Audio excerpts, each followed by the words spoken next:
Vous avez un budget d'environ 300 € pour un mini PC et vous vous demandez ce que vous pourrez faire et ne pas faire avec. Je vous ai décoté une petite perle.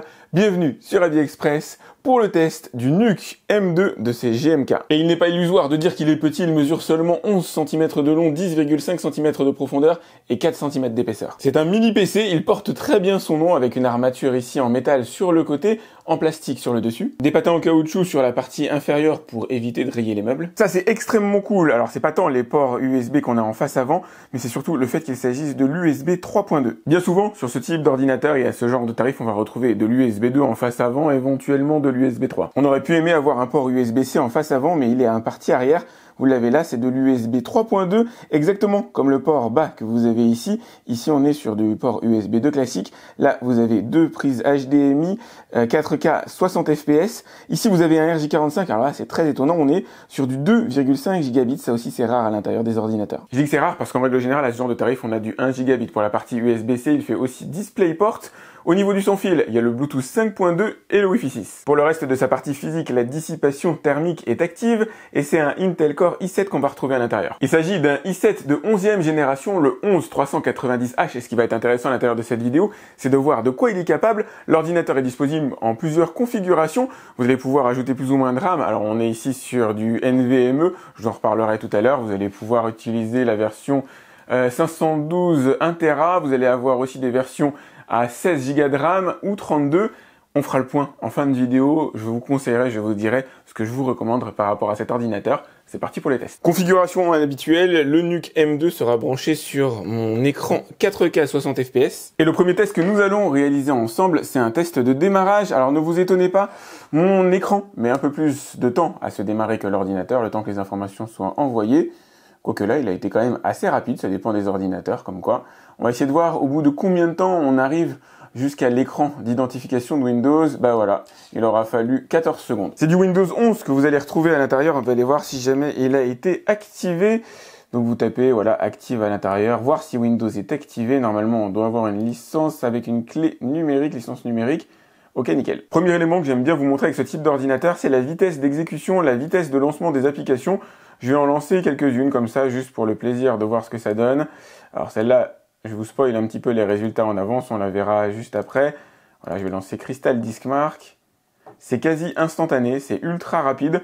Vous allez pouvoir utiliser énormément d'applications en même temps, grâce notamment à la RAM. Dans la version que vous voyez à cet instant précis, il y a 16 Go de RAM, mais aussi grâce au processeur multicœur. Il s'agit d'un processeur qu'on va souvent opposer au 1165 G7, qui consomme moins d'énergie, c'est clair, mais aussi sensiblement moins puissant. Allez sur le site CPU Monkey pour faire des comparatifs de processeurs, c'est ultra intéressant. Vous pouvez voir qu'en single core, on va dire en puissance brute, on a le processeur 11390H qui est plus performant. En multicœur, il y a parfois de légères différences, parfois à l'avantage du 11390, parfois à l'avantage de l'autre. Ça reste quand même assez ténu, c'est surtout dans la partie iGPU, dans la partie graphique, où le 11390H va prendre le devant avec 10% d'écart par rapport à son concurrent de la même famille. Évidemment, on aura l'occasion de revenir sur la partie performance, la partie puissance, vous allez le voir fonctionner en live. Là, ce qu'on va se faire, c'est un test de NVMe. On va tester le disque qui se trouve à l'intérieur de l'ordinateur. Donc, je vais lancer Crystal Diskmark pour ça. Et regardez, magie, j'ai déjà les résultats. J'ai fait le test juste avant ce matin. Et ici, vous avez une vitesse de lecture de 856 mégabits par seconde, d'écriture à 725. Il s'agit donc d'un NVMe plutôt entrée de gamme qui reste quand même 8 fois plus rapide qu'un disque dur conventionnel, mais à peu près 5 fois moins rapide qu'un haut de gamme des NVMe. NVMe, c'est une espèce de barrette qui ressemble un petit peu à de la RAM, qui aujourd'hui stocke la plupart des données et qui permet d'accélérer monstrueusement votre ordinateur. C'est pas le processeur qui fait tout dans un ordinateur. Si les données lui sont envoyées lentement, le processeur les traitera lentement. Le fait d'avoir un NVMe à l'intérieur de cet ordinateur, c'est ce qui permet par exemple à Windows de se démarrer en 40 secondes. C'est ce qui permet en partie à certaines applications de se démarrer rapidement. C'est fondamental, indispensable. Il y a 512 de stockage à l'intérieur de ma version. Pour moi, c'est suffisant, on reviendra encore une fois dessus en fin de vidéo, mais moi je vous conseille de mettre vos données les plus précieuses à l'intérieur d'un disque dur conventionnel, un disque externe, et d'utiliser le NVMe à l'intérieur de l'ordinateur pour la partie applicative et éventuellement jeux vidéo. Ce qui est donc intéressant, c'est de voir l'ordinateur fonctionner en live. Et là, par exemple, on va aller sur YouTube, on va se faire des petits tests de décodage, tout simplement voir s'il est en mesure de lire les vidéos YouTube au format Full HD, éventuellement au format 4K. Et voilà ce que ça donne. Vous avez ici une vidéo, alors je vais regarder, elle est lancée en Full HD pour l'instant. Et la consommation processeur que vous avez sur ce diagramme-là est carrément anecdotique. Le processeur principal est utilisé à hauteur de 13%. Le GPU, c'est-à-dire le processeur graphique qui va aider le processeur central, étant quant à lui utilisé par oscillation entre 4 et 32%. Je vais basculer en 4K si jamais il me laisse le faire. Ouais, nickel. Hop, donc je vais me mettre à un autre endroit de la vidéo. Déjà, vous pouvez voir que ça se précharge quand même extrêmement rapidement. Et on va voir si le processeur transpire un peu plus. Donc là, j'ai des pointes à 20-32%, donc on peut voir que la 4K consomme plus d'énergie, effectivement, plus de ressources processeurs que la 1080p, mais ça reste largement sous-dimensionné par rapport à ce que l'ordinateur est en mesure de fournir pour la partie graphique.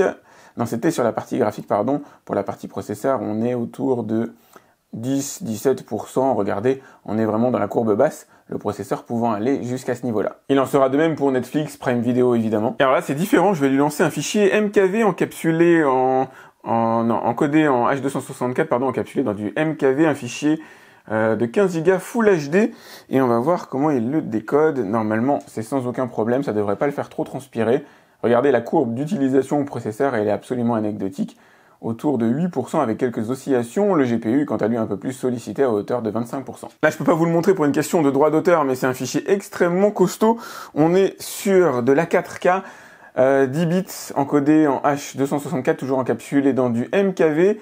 Et là on sent que l'ordinateur est déjà plus sollicité, quoique, non, il a eu une augmentation, un petit surcroît de consommation, mais qui n'est pas lié au film lui-même. Le film est décodé en utilisant voilà, 13%, 18% du processeur, et 33% de la partie iGPU, donc de la partie graphique. Que peut-on en conclure? Eh bien qu'aucune vidéo ne résistera à cet ordinateur évidemment, que ce soit les plateformes de streaming, comme je vous le disais, Netflix, Prime Video fonctionne sans aucun problème, les films que vous pourriez avoir à disposition en fichier encodés en H264 en AV1, encodés en H265, les formats les plus difficiles seront décodés, le Full HD, la 4K sans aucun problème, seule la 8K va lui résister. Aujourd'hui, qui regarde des vidéos en 8K? Vous allez pouvoir bosser évidemment avec des tableurs assez costauds. 16 Go de RAM, c'est largement suffisant pour absorber tous les tableurs Excel que vous voulez. Attention, la suite Office n'est pas fournie à l'intérieur du package de l'ordinateur, évidemment. Il faut une clé d'activation. Office, c'est un logiciel qui se paye, mais une fois que vous l'aurez payé, vous pourrez accéder sans aucun problème à Word, PowerPoint, Excel et travailler extrêmement à l'aise avec cet ordinateur. Moi, mon but, c'est de pousser l'ordinateur dans ses retranchements. C'est pour ça que j'ai le logiciel Insta360 Studio qui permet de faire du montage vidéo en 5,7K. Alors là, je suis assez curieux de voir si je vais avoir une image fluide. En règle générale, sur un i7, on n'a pas une image intégralement fluide. Un 11e génération. Mais regardez, c'est quand même déjà assez nickel. Alors je vous dis, c'est pas de la 4K, c'est de la 5,7K. On est ici sur un film réalisé à 360 degrés. C'est moi qui fais bouger l'image un petit peu comme j'en ai envie. Et pourtant, l'ordinateur est bel et bien en mesure de gérer le fichier. C'est assez cool. C'est les logiciels que j'utilise pour réaliser les montages. Par exemple, quand je filme des vélos électriques avec ma caméra à 360 degrés, vous pouvez faire pas mal d'effets assez cool. Et sur cet ordinateur, ça marche redoutablement bien. Il y a la pop-up OneDrive là qui commence à me gonfler. Ce qui va différencier un ordinateur comme un mini PC d'un ordinateur fixe avec une vraie carte graphique, c'est au moment de réaliser la compression, au moment où vous allez enregistrer votre production, ça prendra plus de temps avec cet ordinateur-là. Pour ceux d'entre vous qui n'êtes pas trop familiers avec l'univers de l'informatique, sachez que la carte graphique dont je vous parlais à l'instant, qui permettrait d'enregistrer cette vidéo plus rapidement, coûte à elle seule le prix de l'ordinateur. Et encore, je suis gentil, le genre de carte graphique que vous avez envie d'avoir coûte 2 à 3 fois plus cher que l'ordinateur lui-même. Vous allez pouvoir faire de la retouche d'image aussi avec cet ordinateur. Alors pas forcément à horizon professionnel, même si dans l'absolu c'est tout à fait faisable. Mais pour être productif, effectivement, il vaut mieux investir dans un ordinateur avec une carte graphique dédiée dans les environnements audiovisuel. Néanmoins, avec GIMP, vous allez quand même pouvoir faire du bon travail. Vous pouvez utiliser Photoshop si vous le voulez. J'utilise GIMP tout simplement parce que c'est gratuit. Alors, je vais pas vous faire une démo de l'utilisation du logiciel. Je vais faire comme d'habitude. Je vais m'amuser à cloner son œil. Alors voilà, c'est pas forcément idéal, mais bon. Hop, ça vous donne une petite illustration des possibilités, des capacités. C'est tranquille pour un ordinateur comme ça. Comme vous l'avez vu, ce NUC M2 vous accompagnera aussi pour bosser, que ce soit sur des logiciels assez classiques comme la suite Office, du Word, Excel, PowerPoint sans aucun problème, des logiciels directement déportés sur navigateur aussi, bien entendu, en Web 2, mais vous allez pouvoir aussi aller sur du plus spécifique, du plus costaud, sachant que la limite, ce sera la productivité. Plus vous entrez dans des logiciels complexes, comme par exemple de l'édition vidéo, plus vous aurez besoin d'éléments dédiés à l'intérieur, comme par exemple dans une tour, avoir une carte graphique dédiée pour aller plus vite. Mais rien ne vous empêche de toute façon d'utiliser cet ordinateur-là, alors que ce soit dans un environnement de travail, dans un environnement personnel, pour effectuer du montage vidéo, pour effectuer de la retouche photo, ou installer n'importe quel type de logiciel fonctionnera dessus. C'est plus les temps de compression, les temps d'interaction qui varieront bien sûr en fonction de ce que vous allez lui demander. Se pose maintenant la question du jeu vidéo. Eh bien du coup, je vais me lancer un petit Counter-Strike 2. Autant tout ce que vous avez vu à l'intérieur de la vidéo a été réalisé en 4K, autant pour du jeu vidéo, évidemment, on va pas le mettre en 4K. Je vais quand même essayer du Full HD, on va voir ce que ça donne. Je vais changer aussi les paramètres graphiques, je vais pas les mettre en élevé. Je vais enlever absolument l'anti-crénelage, il ne faut surtout pas d'anti-crénelage sur ce genre d'ordinateur, qui à la base n'est pas particulièrement fait pour jouer, mais c'est juste intéressant de voir si ça va fonctionner quand même. Alors c'est parti, comme je suis pas doué pour parler et jouer en même temps, je me suis mis en mode observateur, c'est donc bien l'ordinateur qui effectue les calculs à cet instant précis.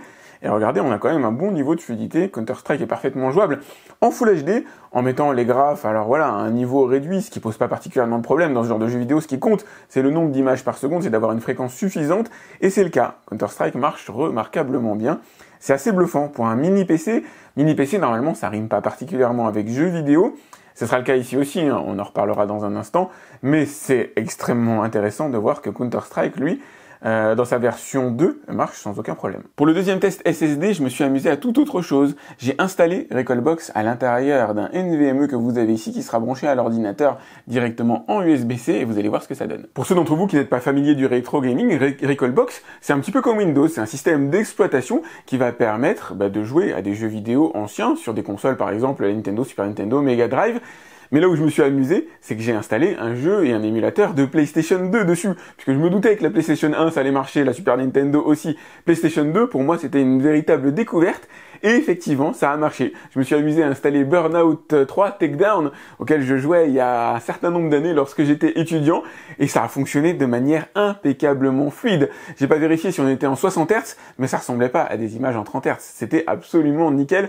L'ordinateur est donc bel et bien en mesure de jouer à la plupart des émulateurs, des jeux émulateurs que vous allez trouver sur Internet sans aucun problème. J'ai pas poussé le vice jusqu'à aller sur la PlayStation 3. Faudrait peut-être que je fasse un test éventuellement, mais déjà, pouvoir utiliser la PS2, c'est plutôt cool. Wi-Fi 6 à l'intérieur de l'ordinateur qui vous permettra alors de télécharger, ça va dépendre bien sûr de votre connexion. Si vous avez la fibre, que vous utilisez le Wi-Fi 6, en règle générale, vous téléchargerez à peu près 1 gigabit par seconde. Vous avez le port 2,5 gigabits à l'arrière de l'ordinateur, ça c'est cool. Si vous parvenez à l'exploiter, c'est véritablement génial. Là, j'ai un problème de connexion, enfin en tout cas de routeur avec dans mon domicile. Donc j'utilise celui qui est dans mon salon, qui est à peu près 10 mètres d'ici avec plusieurs murs. Et je suis autour de 500 mégabits par seconde, ce qui reste quand même assez honnête pour un routeur quand même assez éloigné. En fin de vidéo, je cherche comment je pourrais tacler cet ordinateur, et franchement c'est difficile, il a énormément de qualité.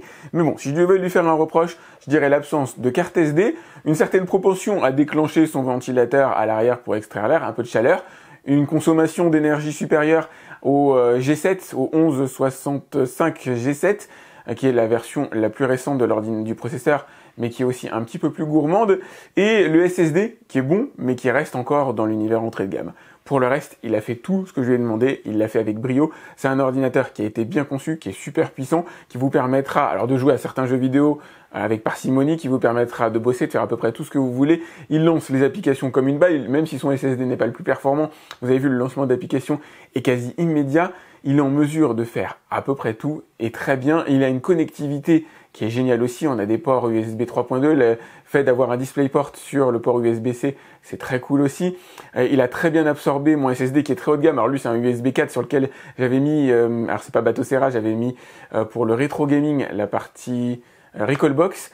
Il a très bien géré aussi avec la PS2, il a été en mesure de jouer à Counter-Strike 2, il est en mesure d'utiliser des applications que moi j'utilise au quotidien qui permettent par exemple de faire du montage de la vidéo, qui sont des applications extrêmement gourmandes pour un ordinateur dans un encombrement de 10 cm². C'est absolument génialissime. Il a quasiment tout ce que je demande pour un mini PC, y compris et en plus, et c'est un peu la cerise sur le gâteau, le port 2,5 gigabits à l'arrière, qui reste assez rare à ce genre de tarif. Se pose maintenant la question, Quelle est la meilleure option? Et pour moi, la meilleure option, c'est la moins chère. Inutile de prendre la version 32 Go. Pour un ordinateur de ce type-là, je vois pas véritablement l'intérêt d'avoir 32 Go de RAM. Aujourd'hui, Windows est largement absorbé par 16 Go de RAM. Avec tout ce que vous allez lui faire avaler derrière, il n'y a aucun problème. 16 Go de RAM, c'est largement suffisant. Idem pour la partie SSD. Vous pouvez hésiter entre le 1 Tera et le 512. Ça dépend de votre vie, ça dépend de votre manière d'utiliser un ordinateur. Mais personnellement, j'utilise les 512 pour de l'application, Windows, jeux vidéo, etc. Et ce qui a stocké, qui est précieux, qui est important, je vais le mettre sur des disques conventionnels en externe. Donc ça ne me sert à rien, moi, d'avoir 1 Teraoctet directement en stockage sur mon ordinateur, si ce n'est de par mon activité qui est spécifique. Moi, je bosse plutôt dans la vidéo, donc j'ai des très gros fichiers, très lourds, que je finis par stocker sur un disque externe. Mais pour la partie boulot, effectivement, je la stocke sur un SSD. C'est la seule raison qui me pousserait, qui m'engagerait à vous dire prenez un SSD. Mais sinon, c'est véritablement inutile. Moi, j'aurais tendance à vous dire prenez la configuration de base. Vous avez tous les avantages que vous avez vus à l'intérieur de cette vidéo, moins l'inconvénient d'accroître le prix de l'ordinateur en prenant du 1 Tera de stockage et du 32 Go de RAM qui, honnêtement, ne vous sera quasiment pas utile. Enfin, pour moi, ça ne sera pas véritablement utile. Voilà ce que je pouvais vous en dire. Vous avez le lien pour voir toutes les différentes configurations de cet ordinateur directement dans la description de la vidéo. Comme d'habitude, allez faire un tour.